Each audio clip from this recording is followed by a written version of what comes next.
Hello everyone, c'est moi pour notre vidéo du dimanche. J'espère que vous allez bien et que vous avez passé une excellente semaine. Alors aujourd'hui, je vais rentrer directement dans le vif du sujet parce que une fois n'est pas coutume, j'ai manqué de temps. C'est le week-end de l'Independence Day. J'ai fait la maman taxi à conduire tout le monde par Mons et par Vaux. En plus, j'ai eu des problèmes de connexion parce que certains l'ont vu. On a eu une tempête de sable absolument hallucinante à Las Vegas qui a couché la moitié des poteaux de la ville. Le truc a duré 15 minutes, mais a fait plus de ravages qu'une tempête qui aurait duré des heures. Très étrange. Je suis en train de creuser sur ce qui a pu se passer parce que en 14 ans de vie à Vegas, j'ai jamais vu ça. Vraiment arracher des arbres. Je vous mettrai certainement des images en fin de vidéo parce que c'est quand même assez impressionnant. Donc on y va, on y go. D'autant plus que je voulais absolument traiter ce sujet parce que vous allez voir, il ne pouvait pas être plus d'actualité. Alors laissez-moi aujourd'hui vous transporter les amis dans une histoire tissée de mystères, de visions prophétiques et des réalités implacables de notre terre. Une histoire qui, en cet été 2025, prend une dimension saisissante avec les récents soubresauts du Pacifique. Nous allons donc explorer les avertissements glaçants de deux femmes d'exception, l'une thaïlandaise, l'autre japonaise, dont les voix se mêlent pour annoncer un cataclysme majeur. Et ce qui rend ce récit d'autant plus urgent, c'est que l'un de leurs pressentiments semble déjà se concrétiser. Car il y a tout juste quelques heures au moment où j'enregistre cette vidéo que la Terre a de nouveau tremblé. Un séisme de magnitude 5.5 a secoué la préfecture de Kagoshima au sud-ouest du Japon, juste au large des îles Tokara. La secousse, ressentie avec une intensité de 6 sur l'échelle japonaise, fut un rappel brutal de l'activité incessante déjà éprouvée par plus de milliers de tremblements en à peine 2 semaines. Et sachez que ce matin encore, on a pu voir un volcan rentrer en éruption. Bien qu'aucune alerte tsunami n'ait été émise pour cette fois, ce frisson sous-marin survenu pile au début de la fenêtre temporelle évoquée par nos prophétesses, nous force clairement à nous demander, sommes-nous témoins des premiers chapitres d'un destin annoncé? Alors installez-vous confortablement, thé, café, popcorn, préparez-vous, on y va, et c'est maintenant.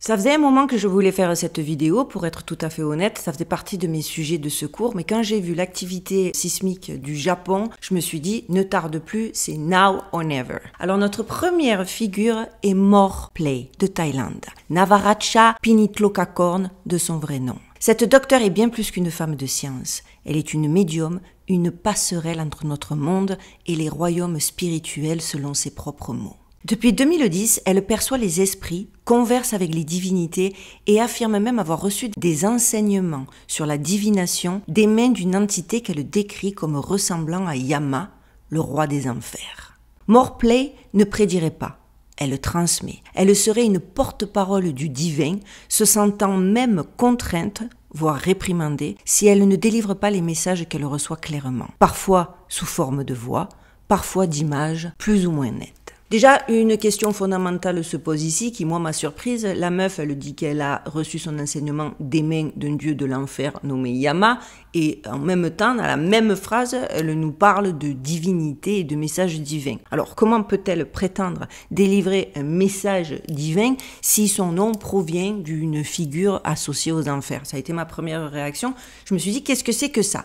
Bon, la réponse est rapidement survenue après une recherche un petit peu, j'ai creusé quoi. Et en fait, la réponse réside dans la compréhension des cosmologies orientales. C'est pourquoi il est toujours important, avant de juger, d'à minima faire quelques recherches. Donc effectivement, dans les traditions bouddhistes et hindoues, Yama n'est pas l'incarnation du mal absolu, comme le diable dans certaines croyances occidentales. En fait, il est plutôt le juge des morts, le régulateur du karma, celui qui administre les lois du dharma dans l'au-delà. Il est une divinité importante du panthéon, garant de l'ordre cosmique, qui décide du destin des âmes en fonction de leur action. Dans ce contexte, Recevoir donc un enseignement de Yama ne signifie pas être lié à une force maléfique, mais plutôt à une entité puissante liée à la vérité karmique et au cycle de la vie et de la mort. Il serait donc vu comme un messager de la loi universelle dont les avertissements sur les catastrophes pourraient être perçus comme des leçons pour l'humanité, une partie du processus du jugement ou une partie du processus de purification. Pour Morplay, il s'agit d'une communication explicite, d'un savoir reçu et formulé. Pour le coup, ces annonces passées résonnent comme des échos précis du futur. Effectivement, en 2014, elle avait prédit un accident aérien majeur et mystérieux en Asie du Sud-Est, dont les indices resteraient insaisissables. 2 mois plus tard, le vol Malaysia Airlines 370 disparaissait à jamais, un mystère non résolu à ce jour. Morplay, allant au-delà de la simple prédiction, a même précisé que cet incident était lié à des altérations dans l'aura et le champ magnétique d'une zone qu'elle nomme le triangle d'or. Elle a même ajouté que si les débris de l'avion pouvaient être retrouvés dans 40 ou 50 ans, les passagers, eux, ne reviendraient pas. Jamais. Une vision dénuée de tout espoir pour un miracle. Mais c'est pas tout. La même année vint son étrange prophétie d'un bateau rempli d'enfants qui coulerait. En avril 2014, le ferry coréen Seawol sombrait tragiquement, emportant 250 lycéens. En 2015, Morplay désigna encore Kuala Lumpur sur une carte, annonçant l'incendie d'un bâtiment célèbre. 20 jours plus tard, le siège de la police royale malaisienne était effectivement la proie des flammes.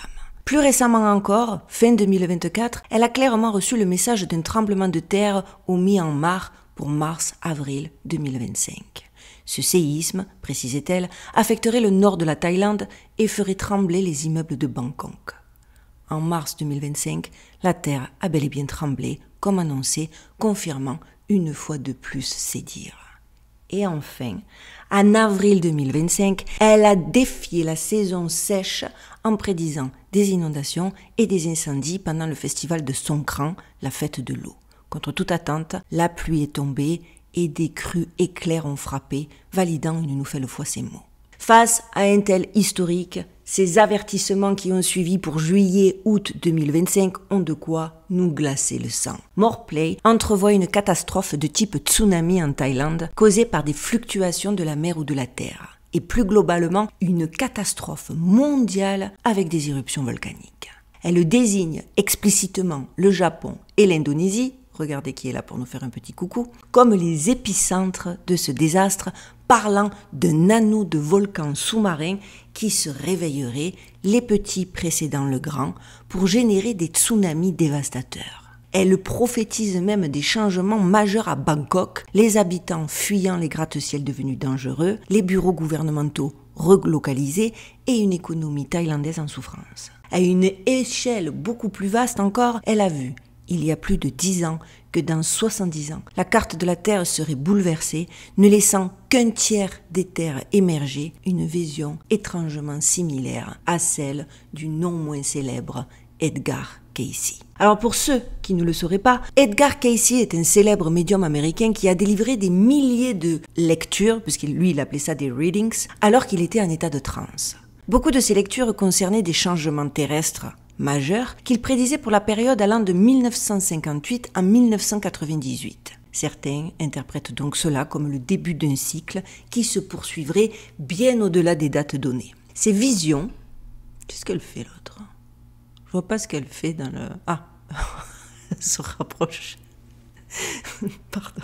Elle me disturbe parce que j'essaie de jamais regarder l'écran de la caméra parce que ça m'agace et je vois des formes dans mon angle de vision et ça me perturbe, excusez-moi. Donc, les visions d'Edgar Cayce décrivaient un avenir où la géographie de la planète serait radicalement transformée par des cataclysmes. Il a effectivement prédit que de grandes portions de continents s'enfonceraient sous les océans. Plus spécifiquement, il a annoncé que la majeure partie du Japon devrait disparaître dans la mer. Il a également parlé de soulèvements dans l'Arctique et l'Antarctique qui entraîneraient des éruptions volcaniques dans les zones torrides, c'est-à-dire les régions chaudes tropicales.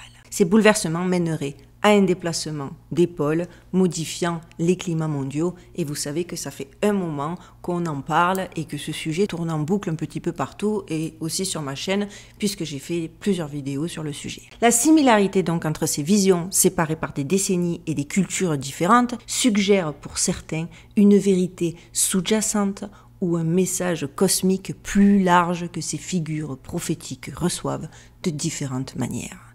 Ceci ancre bel et bien les prophéties modernes dans une lignée de prédictions historiques de bouleversements planétaires. Et vous allez voir, c'est loin d'être tout.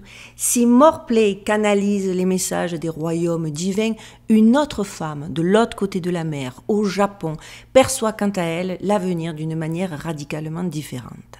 Son nom est Ryo Tatsuki, une mangaka dont la clairvoyance opère depuis les profondeurs de son subconscient, puisque sa clairvoyance opère par une voie très différente, celle des rêves.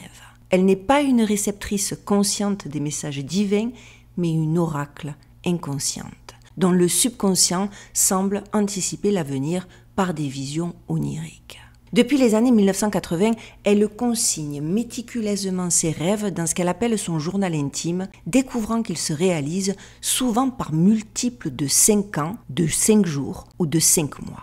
C'est ainsi qu'elle a publié, en 1999, son célèbre manga « Le futur que je vois », illustrant ses visions prophétiques. Ces rêves prémonitoires, souvent symboliques, se sont matérialisés avec une précision étonnante à travers les années. C'est ainsi, par exemple, pour vous donner les exemples, moi, qui m'ont le plus perturbé, en 1976, elle a fait un rêve lucide où elle voyait distinctement Freddie Mercury mourir sur scène.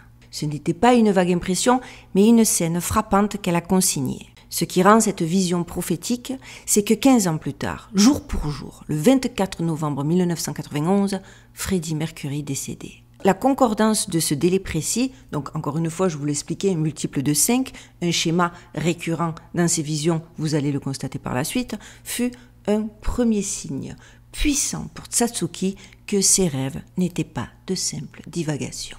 De même, en 1992, elle rêva d'une femme blonde, nommée Diana, qui allait mourir de manière extrêmement violente. 5 ans plus tard, en 1997, la princesse Diana perdait tragiquement la vie dans un accident. Encore une fois, la précision du délai de 5 ans, s'inscrivant dans un schéma prophétique, a validé cette vision. En janvier 1995 encore, un rêve la mena vers une terre fissurée qu'elle identifia comme étant Kobe. 15 jours plus tard, le grand tremblement de terre de Kobe frappait. Sur la couverture même de son manga de 1999, elle inscrivit « Un grand désastre se produira en mars 2011 ». Le 11 mars 2011, le séisme et le tsunami de Tohoku dévastèrent le Japon. Son manga concernait aussi la prédiction d'un fameux virus inconnu qui débarquerait en 2020 et qui causerait des perturbations mondiales, disparaissant après un gros pic en avril. Une description qui colle effroyablement à la première vague de la fameuse maladie masquée. Mais c'est la réédition de son manga en 2021 qui a fait clairement frissonner le Japon. Ryo Tatsuki y a ajouté une nouvelle prophétie absolument terrifiante, née d'un rêve d'une clarté absolue, revue une seconde fois le 5 juillet 2021 à 4h18 du matin. Dans cette vision, elle se voyait surplombant la Terre comme dans Google Earth. Elle y voyait l'océan Pacifique entre le Japon et les Philippines, non pas en éruption, mais avec des bulles montant comme si l'on remuait une soupe épaisse, selon ses propres mots. Ce phénomène précéderait une éruption volcanique sous-marine catastrophique pour juillet ou août 2025, créant un tsunami 3 fois plus grand que celui de 2011. Sur la couverture de la réédition, la date 7-2025 y est d'ailleurs inscrite. Dans son rêve, elle a même perçu 2 formes de dragons se dessinant dans les nuages de cendres émergeant de l'océan. Et rappelez-vous qu'il y en a une autre de grande prophétesse qui a parlé d'un dragon qui entraînerait beaucoup de destruction et tout le monde a projeté comme si ça allait être la guerre entre la Chine et hypothétiquement la Russie ou les États-Unis. C'est Baba Vanga. Et s'il faut, elle parle d'exactement la même chose que ces prophétesses-là, et je trouve que ça fait encore plus flipper. La vision de Tatsuki est encore plus vaste. Les terres de Hong Kong, Taïwan et les Philippines seraient connectées par l'émergence de nouvelles îles. Pour elle, cette année 2025 marquera le vrai début d'un âge de l'esprit, un avenir où l'humanité, malgré les désastres, coopérera pour bâtir un futur stable. Ça connecte tellement de questions qu'on se pose depuis longtemps sur ma chaîne pour l'année 2025, la répétition de certains cycles, le fait qu'on est clairement dans un temps de révélation, que moi, ça m'a profondément perturbée, pour être très honnête avec vous. La vérité, c'est que la convergence des visions de Morplay recevant ces messages divins et celle de Ryo Satsuki interprétant ses rêves profonds sur un événement cataclysmique en juillet-août 2025 dans le Pacifique est absolument saisissante. Et les conséquences, je vous l'expliquais en introduction, sont déjà réelles. Les annulations de voyages pour le Japon ont explosé jusqu'à 80% pour fin juin et début juillet, car la peur, même face à des spéculations infondées, selon les autorités, est plus forte que la rationalité. Les souvenirs des tsunamis de 2004 et 2011 sont encore trop vifs et on le comprend, et limite je trouve que c'est intelligent de ne pas se dire que c'était des événements isolés et que c'était impossible que ça se reproduise. Personnellement, c'est un de mes rêves d'aller au Japon. Si demain j'avais un voyage, je pense que, vous allez me dire comme elle est fragile, mais je pense que j'aurais eu tendance, en tout cas à me poser la question. Je vais pas dire annuler, etc., mais j'aurais tendance à me poser la question. Parce qu'en plus, la vérité, c'est que la science valide clairement ce terrain de jeu instable. Le Japon, les Philippines, l'Indonésie sont au cœur de la ceinture de feu du Pacifique, la zone la plus sismique et volcanique de notre planète. 2/3 des volcans et 90% des séismes s'y produisent. La NOAA elle-même estime que 80% des éruptions volcaniques ont lieu sous l'océan, souvent invisibles jusqu'à l'impact. L'activité magmatique globale est d'ailleurs en hausse. Des volcans russes aux Philippines, indonésiens et même méditerranéens. Il se passe des trucs de fou. Ceux qui me suivent sur Instagram le savent parce que je poste régulièrement, je suis très active en story, des informations sur des événements climatiques étranges. On a vu des farfadets, ils appellent ça des farfadets, ces espèces d'étranges éclairs rouges qui viennent du sol. En ce moment, ça n'arrête pas. Ceux qui ne me suivent pas sur Instagram, rejoignez-moi parce que vraiment, ne serait-ce qu'en scrollant les stories de par le monde des événements climatiques qui ne sont pas forcément traités dans la presse mainstream, c'est... Moi, j'ai jamais vu ça, quoi. Et je vous dis, rien que la tempête qu'on a eue ici à Las Vegas, je vais en profiter pour vous mettre des images. Ça fait réfléchir. C'est un truc de fou. Ils ont dit que c'était une tempête du désert. J'ai jamais vu une tempête du désert qui se lève en moins de... C'était une question de secondes. Le truc nous a foncé dessus. On n'a rien compris. Ça a duré, allez, je vais pas faire ma Marseillaise, alors je vais dire un quart d'heure, mais même si j'ai l'impression que ça a duré bien moins. Et la ville, on n'a pas compris. Et ça s'est arrêté. Aussi spontanément que c'était arrivé. Donc bon. Il faut savoir qu'en plus, il y a l'arc des Mariannes entre le Japon et l'Indonésie qui compte par exemple plus de 60 volcans sous-marins.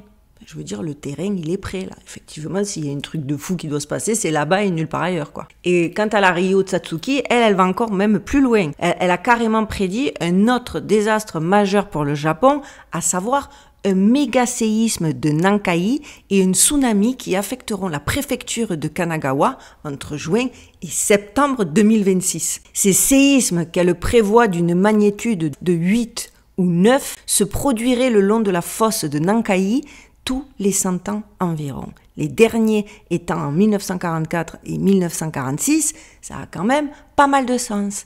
Les experts prévoient une probabilité de 70 à 80% d'un tel événement dans les 30 prochaines années. Bon, ça lui laisse une sacrée marge de manœuvre, je suis assez d'accord avec vous. Mais quand même, quoi.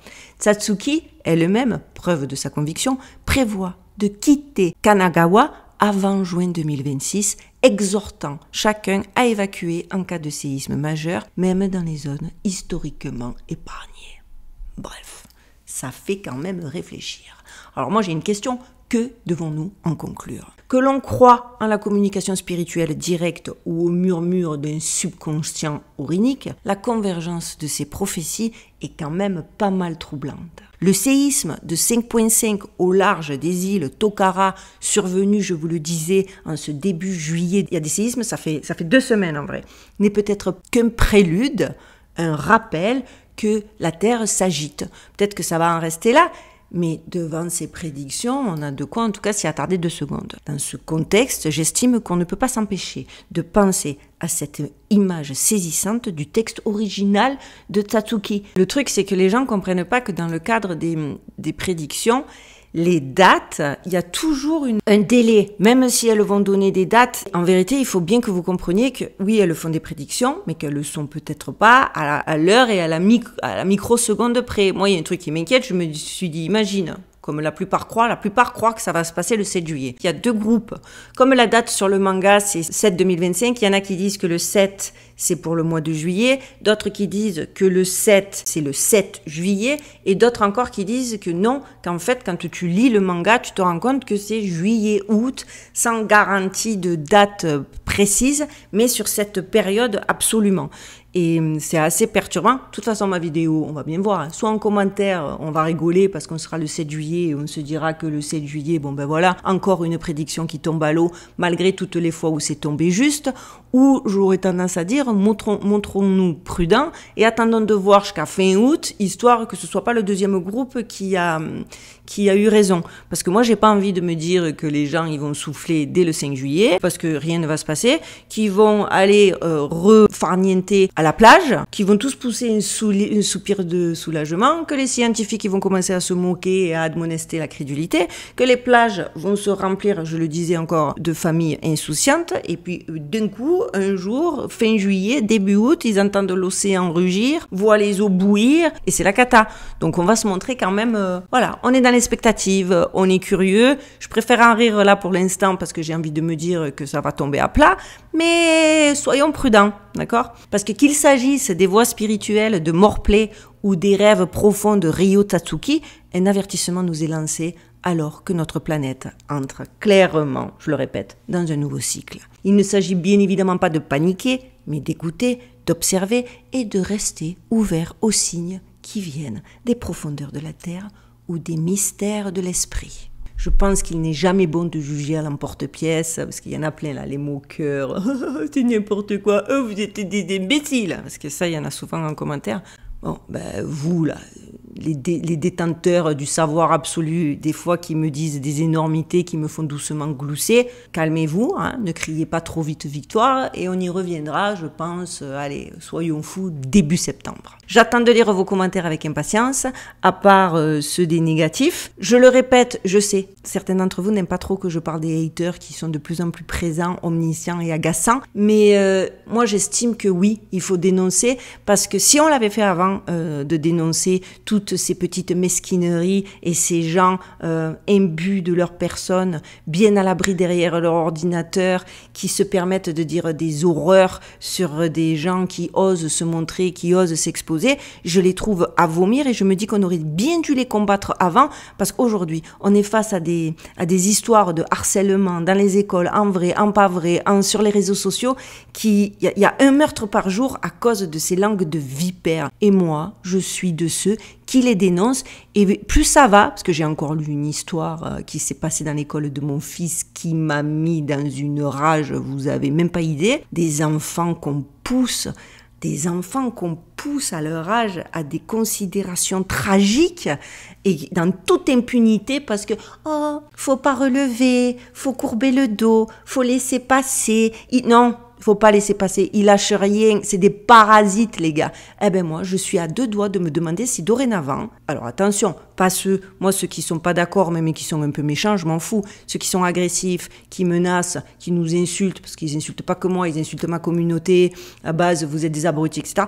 Eux, je suis à 2 doigts de me dire si je ne vais pas les afficher, à base de je vais faire des vidéos, ça fera 3 vidéos par semaine, où je vais mettre leurs grosses têtes en vidéo comme ça et où on va commenter ensemble leurs commentaires. Qu'est-ce que vous en pensez? Je me tâte parce que vraiment il faut endiguer ce fléau qui commence à prendre une ampleur de fou malade. Dites-moi ce que vous en pensez pour une petite vidéo rapide qui durera pas longtemps et qui pourrait bien nous faire rire, hein, et qui pourrait aussi calmer les ardeurs des mauvais.